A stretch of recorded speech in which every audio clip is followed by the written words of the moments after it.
તો રાજકોટની મારવાડી યુનિવર્સિટીમાં અભ્યાસ કરતા વિદેશી વિદ્યાર્થીઓને લઈને ચેકિંગ શરૂ થઈ ગયું છે। રાજકોટ સ્પેશિયલ ઓપરેશન ગ્રુપ તેમજ નાર્કોટિક્સ બ્યુરો દ્વારા સંયુક્ત રીતે આફ્રિકન વિદ્યાર્થીઓ બાબતેનું ચેકિંગ શરૂ થઈ ગયું છે। જ્યારે ઓવરસ્ટેટ એનડીપીસી સહિતની બાબતોને ધ્યાનમાં રાખી ચેકિંગ મારવાડી યુનિવર્સિટી ખાતે અભ્યાસ કરનારા આફ્રિકન વિદ્યાર્થીઓ તેમજ વિદ્યાર્થીનીઓ ગેરકાયદેસર પ્રવૃત્તિઓમાં જોડાયા હોવાનો આક્ષેપ છે તેમજ રજૂઆત સ્થાનિકો દ્વારા પોલીસને કરવામાં આવી છે। રતનપર, હડાળા, નાગેશ્વર, માતપરા સહિતના ગામોમાં ચેકિંગ પ્રક્રિયા હાથ ધરવામાં આવી છે।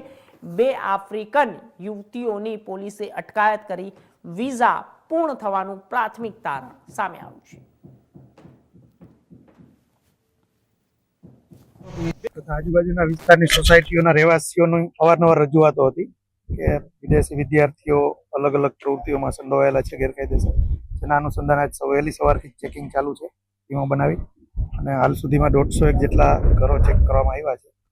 આવી કોઈ શંકાસ્પદ વસ્તુઓ મળી આવેલ કોઈ એવી વિદેશી વિદ્યાર્થીઓ કોઈ એવું મળી આવ્યું કે જેનું પાસપોર્ટ છે તે અત્યાર સુધીમાં એક્સપાયર થયું નહીં? અત્યાર સુધી જે ચેકિંગ કર્યું છે એમાં કોઈનો ધ્યાન નથી આવી વિગત, એનો પાસપોર્ટ કે વિઝા બધા વેલિડ વિઝા ધરાવે છે। રાજકોટ શહેર એસઓજી પોલીસ દ્વારા શહેરના જે મારવાડી કોલેજ છે તેમાં વિદેશી વિદ્યાર્થીઓ અભ્યાસ કરે છે, આફ્રિકન વિદ્યાર્થીઓ તેમાં ઉપર તપાસનો ધમધમાટ શરૂ કરી છે। અત્યારે જોઈ રહ્યા છો કે અત્યારે જે આફ્રિકન વિદ્યાર્થીઓ જે નશીલા પદાર્થ અને જેવું તેમની ફરિયાદ મળી હતી કે જે આફ્રિકન વિદ્યાર્થીઓ છે તે નશીલા પદાર્થ સાથે જોડાયેલા હોય છે, સાથે જ જે વેપારની પ્રવૃત્તિ કરતા હોય છે।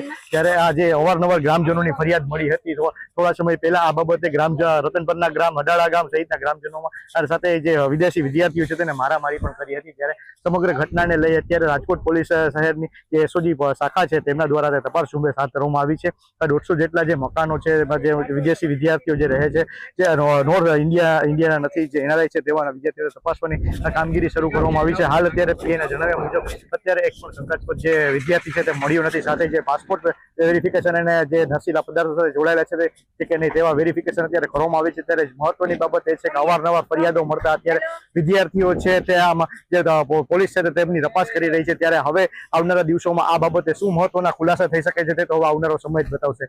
પ્રતિક લીંબાણી, ઇન્ડિયા ન્યૂઝ, રાજકોટ।